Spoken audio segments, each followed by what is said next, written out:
GST 2.0 लागू हो गया है और भारत सरकार ने सभी कंपनियों को साफ संदेश दे दिया है। अगर किसी भी कंपनी ने जीएसटी दरों में हुई कटौती का फायदा जनता तक नहीं पहुंचाया तो उन पर सख्त कार्रवाई हो सकती है।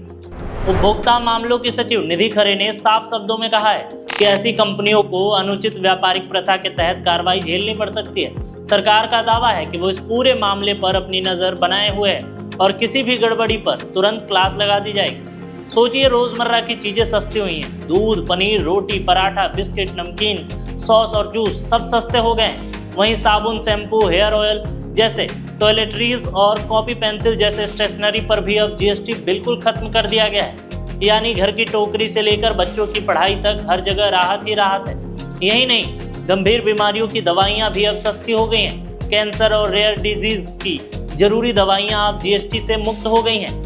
डायग्नोस्टिक किट और ग्लूकोमीटर पर भी टैक्स घटाकर सिर्फ 5% कर दिया गया है। तो वहीं घर बनाने वालों के लिए भी बड़ी खुशखबरी है। सीमेंट पर टैक्स जो कि पहले 28% था, उसे घटाकर 18% कर दिया गया है। वहीं सैलून, जिम और योगा जैसी सेवाएं भी अब सस्ती दरों पर उपलब्ध होंगी। वित्त मंत्री निर्मला सीतारमण ने कहा है कि नई जीएसटी व्यवस्था में लगभग 2 लाख करोड़ रुपए अर्थव्यवस्था में वापस आएंगे। सरकार को उम्मीद है कि आम जनता की जेब में बचत बढ़ेगा और खर्च करने की क्षमता भी बढ़ेगी। इसका सीधा असर बाजार पर भी पड़ेगा और अर्थव्यवस्था की नई रफ्तार पर भी।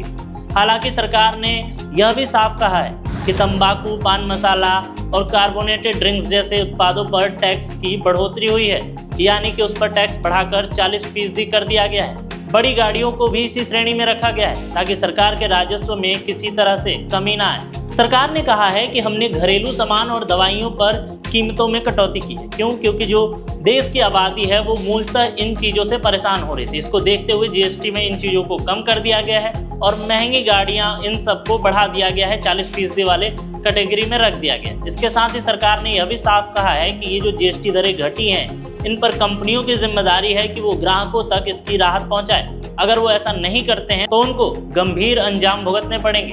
तो सवाल यही है कि क्या कंपनियां इस राहत को सीधे सीधे आपके बिल में दिखाएंगी या फिर सरकार को वाकई सख्ती दिखानी पड़ेगी। आने वाले दिनों में तस्वीरें और साफ होंगी। फिलहाल आप सभी के लिए राहत की खबर यह है कि जीएसटी की दरें लागू हो गई हैं, जिनमें काफी जरूरी सामानों में राहत दी गई है।